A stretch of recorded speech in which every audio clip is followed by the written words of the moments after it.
Welcome to the sports on Prime. I'm Gary Al Smith. We begin first with the updates in the UEFA Europa League. Semi-final action currently ongoing. Atleti are hosting Arsenal at the Wanda Metropolitano.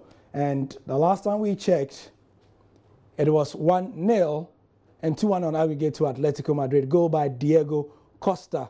Arsenal need to score 2 goals straight to be able to have any chance of going through. Another goal, though, will certainly take it to extra time at least. So that's the latest.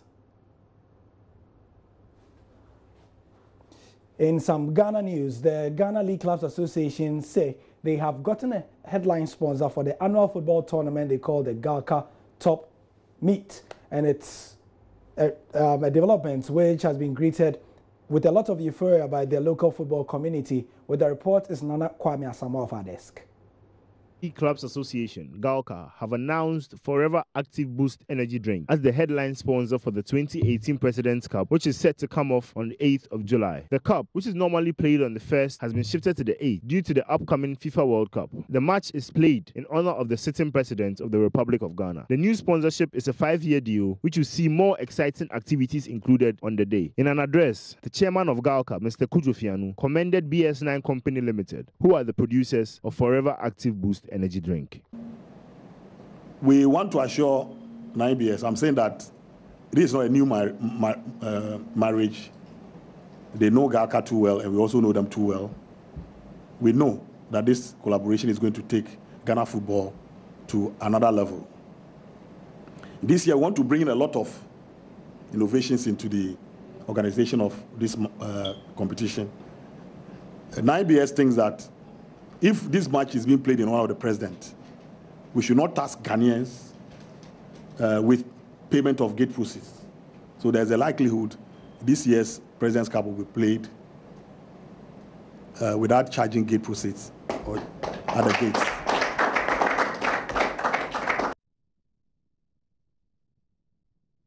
So let's do some MMA news. A couple of months ago, if you monitored our coverage of all the sports, we spoke about a rising MMA star, that's mixed martial arts star. Think of Conor McGregor and all those other fighters in there. This one is from Africa. He's a Nigerian American. His name is Kamaru Usman.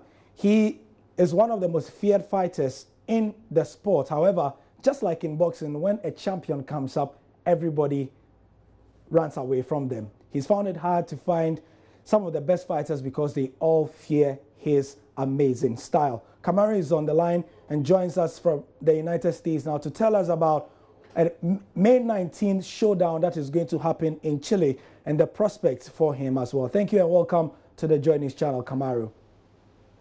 Thank you. Thank you for having me. Yeah, so we know that on May 19th you are heading to South America, to Chile, to have the UFC 129 championship. Tell us how your preparations are going. Preparations are going wonderful as usual. I'm just excited that finally we are able to get one of the top opponents, one of the most dangerous opponents for years. And now I get to go out and really showcase why I'm the most feared fighter in the division. Also, we know that it's been frustrating for you that you are not getting the best fighters because they all seem to be running away. How do you deal with this as you strive to be the #1 in the sport now? It is. It's very difficult to deal with initially because I got into this to become the best. And so when those top fighters aren't willing to take the chance to fight me, it makes it difficult to still mentally just stay focused on the goal. But you know, it's something that I decided a long time ago that I'm going to be the best in this sport and nothing can stop me. So they can run, but they can't hide forever. Interesting. As an African, finally, who is in the sport in the United States, what do you think your story is doing to motivate other African kids in Ghana, Nigeria, and elsewhere around the continent? I believe my story is doing wonders. I am now able to let Africans know all over the continent that just the place that you are doesn't necessarily mean that's where you're going to end up. You never know where you're going to get that break. You never know where hard work, determination, and dedication is going to get you. And so I just hope that my story is touching the kids growing up and anyone that wants a future in mixed martial arts. Right. Thank you very much, Kamaru Usman, and all the best on May the 19th when you head out to Santiago in Chile. Thank you. Once again, it's a pleasure to be on the show, and I hope everyone watching, May 19th, you guys are going to see the most feared fighter in the world once again put on a performance. Right. Thank you very much. So still continuing with more sports, this time in squash development, 4 Garrison Officers Mess Club has held its clinic for children in Kumasi, and we understand that the president of Ghana was there. Here's a report by Love FM's Delali Atiasi. Over 50 boys and girls from selected schools in Kumasi were on Tuesday introduced to the game of squash at a clinic organized by the 4 Garrison Officers Mess Club. The excited youngsters, aged 4 and 15, assembled on the court very early in anticipation of playing the game of squash for the first time. It turned out to be a memorable occasion for the children as they had the opportunity to meet President Akufo-Addo and his vice, Alhaji Dr. Mahmoud Bawumia. Executives of the 4 Garrison Officers Men's Squash Club are encouraging the young ones to develop interest in the game, usually referred to as one of the lesser-known sports and disciplines in Ghana. The president and his vice advised the kids on the importance of healthy life through sporting activities. President Akufo-Addo, who was once a member of the 4 Garrison Officers Men's Squash Club, appreciated executives for introducing children to the game at such an early age. Lawyer Francis Kofi is captain of the club. So squash, for some time now, the enthusiasm and even the popularity of it has been waning.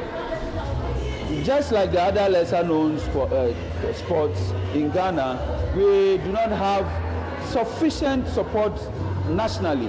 But in recent times, I can tell you, most people have shown interest in it. Saturday morning will be exclusively for the kids. The one-day event was sponsored by Joe Drill. In athletics, we finish off with that part of the world where most people are very angry at the International Athletics Federation for putting in new measures that they believe is targeting Caster Semenya. The South African Athletics Federation have confirmed that they are challenging the IAAF's new rules. Athletics South Africa has confirmed it will challenge the International Association of Athletics' new rule regarding female athletes, with SA track superstar Caster Semenya directly affected. The IAAF will, as of November this year, seek to limit the amount of natural testosterone in female athletes. This rule will require female athletes to reduce and maintain their natural testosterone levels to a predetermined amount in order to compete in events ranging from 400 meters to a mile. Essentially, double Olympic gold medalist Semenya, who runs the 800 and 1,500 meters, would then have to lower her natural testosterone levels with daily medication to continue competing.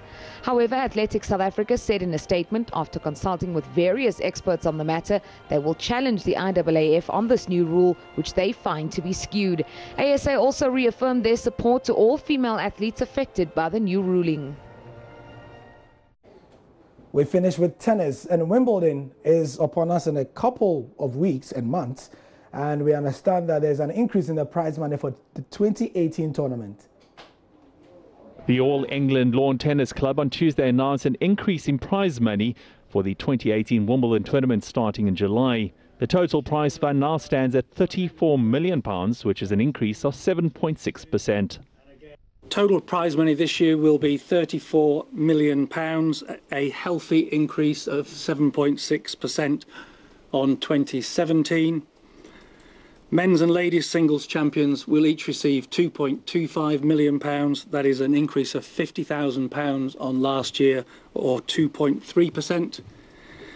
And singles prize money for qualifying and for competitors in the first to the fourth rounds will increase by more than 10%. Another key issue raised was that Wimbledon will crack down on injured players who participate in first-round matches just to take home the £39,000 appearance fee.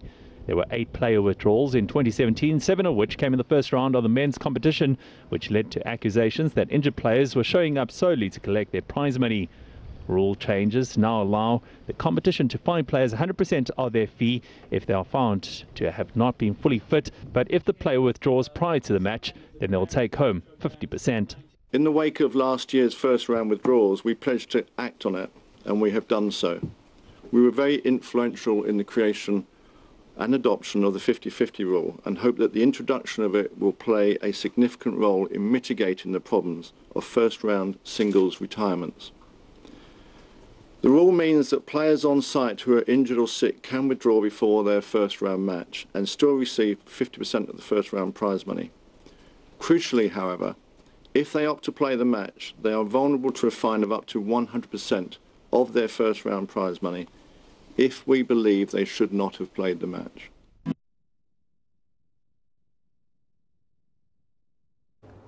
And that's it for the sport. 10:30 it is. Please join us for the football show. We'll be showing you the highlights of the Europa League match between Atleti and Arsenal, how it finishes, and of course the Ghana Premier League matches. We'll update you with the latest.